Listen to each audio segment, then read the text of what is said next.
Europe 1. Le journal Romano Quai. Bonjour Romane. Bonjour à tous. Après 70 ans de règne, la dernière nuit de la reine à Buckingham Palace. Le cercueil d'Elisabeth II, accueilli hier soir par les applaudissements de la foule réunie devant le palais de la famille royale.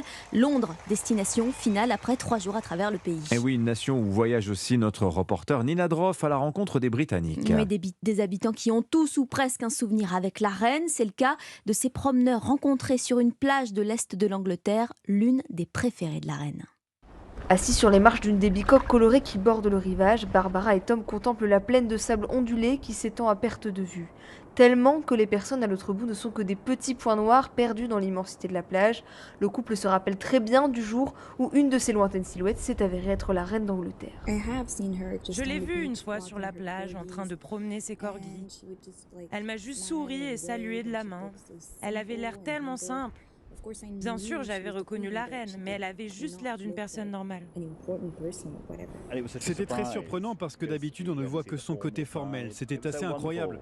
Les pieds dans l'eau jusqu'aux chevilles, Liz et Anna profitent des derniers rayons du soleil avec une petite pensée pour la reine Elisabeth qui appréciait cet endroit autant qu'elle. Elle était toujours très détendue à Norfolk. C'était sa retraite d'été. Elle adorait marcher et être avec ses chiens. Ça devait être merveilleux d'être elle-même. Il y a des kilomètres de sable, de l'espace pour les gens. On ne croise pas beaucoup de personnes, comme ça elle pouvait se libérer des autres. La rumeur raconte même que la reine avait sa propre entrée cachée sur la plage pour éviter la foule. Holcam, Nina Droff, Europe 1.